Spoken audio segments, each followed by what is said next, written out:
अवधूत चिंतन श्री गुरुदेव दत्त. श्री स्वामी समर्थ. स्वामी भक्तांनो, पुढील 6 सेकंदात इच्छा करा आणि हा संदेश शेवटपर्यंत ऐकल्यास तुम्हाला 7 मिनिटात चांगली बातमी मिळेल आणि तुमची सर्वात मोठी कठीण इच्छा पूर्ण होईल, जे ऐकून तुमचं मन आनंदी समाधानी होणार आहे. आजचा दिवस असा आहे की तुम्हाला तुमच्या प्रार्थनांचे उत्तर मिळणार आहे. ते प्राप्त करा. आज तुमची सर्वात मोठी मनोकामना पूर्ण होणार आहे. होय बाळांनो, स्वामींवरती विश्वास ठेवा. जर विश्वास असेल तर होय विश्वास आहे कमेंट करा आणि हा संदेश तुम्ही शेवटपर्यंत नक्की ऐका. जेव्हा माणसाचा एखादा दात पडतो तेव्हा त्याची जीभ सतत त्या रिकाम्या जागेत जाते. त्याचे सर्व लक्ष पडलेल्या त्या दाताकडेच असतं. उरलेल्या दातांकडे पूर्ण दुर्लक्ष होतं. जीवनातील प्रत्येक गोष्टीचं पण असेच आहे. जवळ कितीही असलं तरी माणसाचं मन कमी असलेल्या गोष्टीतच अडकून बसतं.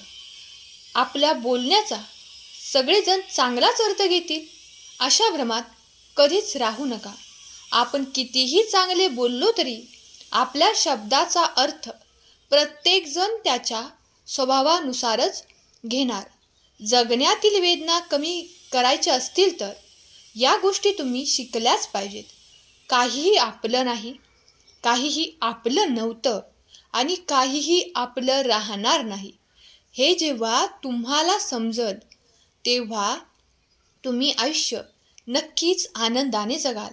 सहमत असाल तर होय सहमत आहे टाईप करा आणि हे भक्तिमय चॅनल सबस्क्राईब करा. स्वामी भक्तांनो, बुद्धीच्या जीवावर आपल्याला श्रीमंत होता येतं, पण श्रीमंतीच्या जीवावर बुद्धिमान होता येत नाही. सुख आणि दुःख वाटून घेत जगलो तर नात्यातील आपलेपणाचा ओलावा कायम टिकून राहतो. सहानुभूतीला नुसता जिभेचा ओलावा पुरत नाही, तर त्यासोबत हृदयाचाही ओलावा असावा लागतो. स्वामी भक्तांनो, गैरसमज हा माणसाचा खूप मोठा आजार आहे, शत्रू आहे. याची लागण होण्यापूर्वीच माणसाने समजून घेण्याची लस टोचून घ्यावी. अहंकार आणि गैरसमज या दोन्ही गोष्टी माणसाला त्याच्या जवळच्या व्यक्तींपासून, मित्रांपासून दूर करतात. गैरसमज त्यांना सत्य ऐकू देत नाही आणि अहंकार त्याला सत्य पाहू देत नाही. सर्वात मोठं वास्तव हे आहे की लोक तुमच्याविषयी चांगलं ऐकल्यावर संशय व्यक्त करतात आणि वाईट ऐकल्यावर मात्र लगेच विश्वास ठेवतात. त्यामुळे अशा तुम्ही लोकांपासून सावध राहा. लोकांचा विचार करू नका. आपल्या कर्मावरती लक्ष द्या. कर्म चांगले असतील तर भगवंताची साथ कायमच मिळणार. सहमत असाल? खरा स्वामी भक्त टाईप करा आणि हा संदेश 5 जणांना शेअर करा. कारण तुमच्या एका शेअरने कोणाचे तरी हरलेले मन पुन्हा जागृत होत असतं आणि तुम्ही नकळत पुण्याचे भागीदार बनता. आपल्याला जे मिळालं नाही याची यादी करता करता जे मिळालं आहे त्याचा उपभोग घेणे राहून जातं.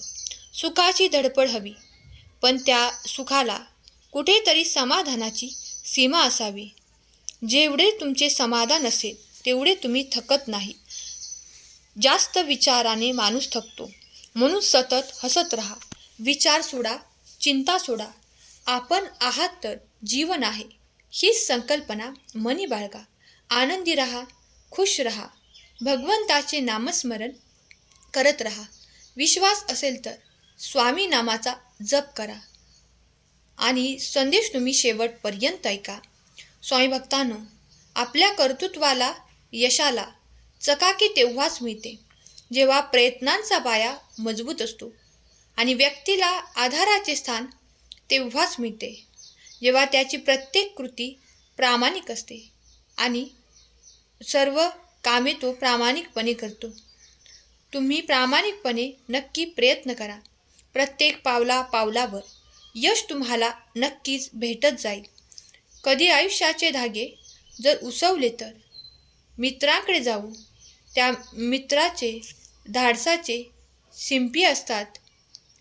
उसवलेले फुकट रफू करून देतात. आणि असे मित्र आयुष्यामध्ये नक्कीच टिकवून ठेवा. सहमत असाल तर स्वामी माझे पाठी राखे टाईप करा. एखाद्या चांगल्या व्यक्तीची परीक्षा कधीच घेऊ नका, कारण त्यांना झालेला त्रास ते तुम्हाला कधीच दाखवणार नाहीत.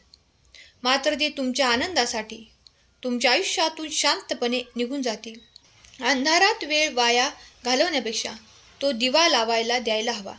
तसेच दुसऱ्यांचा कमीपणा दाखवण्यात वेळ घालवण्यापेक्षा तोच वेळ स्वतःला मोठे बनवण्यात द्या. घरात असो किंवा प्रवासात आपण अगदीच माफक सामान घेऊ इच्छितो. वाढीव पसाराचा त्रास आपल्याला सहन करावा लागतो. अगदी हेच सूत्र आयुष्यात हवं, म्हणजे आपलं जगणं सोपं सुखकर होईल. आजच्या आनंदाच्या क्षणावर उद्याचे स्वप्न आणि समाधान टिकेल. आणि उद्याच्या काळजीत सुख तुम्ही हरवू नका. चांगल्या लोकांच्या वाट्याला नेहमीच सगळं सर्वोत्तम येत नाही, पण जे वाट्याला येतं त्यातलं सर्वोत्तम शोधून आयुष्य जगणे यालाच आयुष्य म्हणतात. आपल्या माणसाला आहे तसं स्वीकारणं आणि आपल्याला दोन्ही हाताने आपले सर्वस्वाने त्याच्यावर प्रेमाचा वर्षाव करणं हीच आहे जीवनाची परिपूर्ण परिभाषा. होय बाळा, क्षिती जपाशी झुकते ते आकाश असतं, आसवाने जोड जाते ते प्रेम असतं, क्षणोक्षणी रंग बदलते ते जीवन असतं, आणि सुखदुःखाची देवाणघेवाण जिथे असते तेच मनापासून जुळलेलं नातं असतं. स्वामी भक्तांनो, गुरु आणि रस्ता दोघात एकच साम्य असतं. स्वतः तिथे आहे तिथेच राहतात आणि दुसऱ्यांना मात्र त्यांच्या ध्येयापर्यंत पोचवतात. आपल्या आयुष्यात पण असे गुरु नक्कीच असायला हवेत. जगातील सर्वात मोठी वेदना म्हणजे आठवण, कारण ती विसरता येत नाही आणि त्या व्यक्तीला परतही देता येत नाही. प्रेम माणसावर करा, त्याच्या सवयीवर नाही. नाराज त्याच्या बोलण्यावर व्हा, पण त्याच्यावर नाही. चुका त्याच्या विसरा, पण त्याला विसरू नका.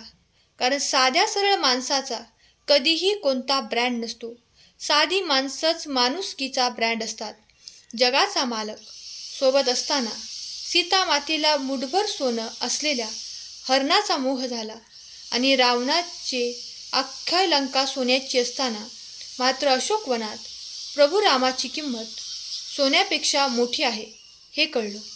त्यामुळे आपल्याजवळ जे आहे त्याची किंमत करायला शिका. ते सोन्यापेक्षा कमी नाही, यात आनंद घ्या.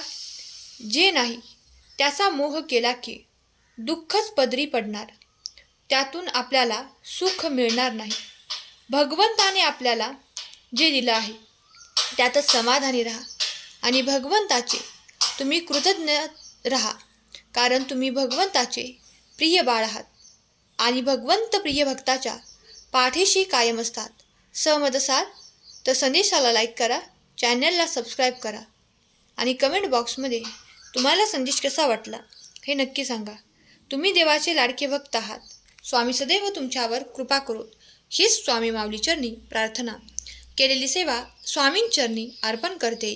आजचा संदेश शेवटपर्यंत ऐकल्याबद्दल धन्यवाद. श्री स्वामी समर्थ. जय जय स्वामी समर्थ. श्री गुरुदेव दत्त.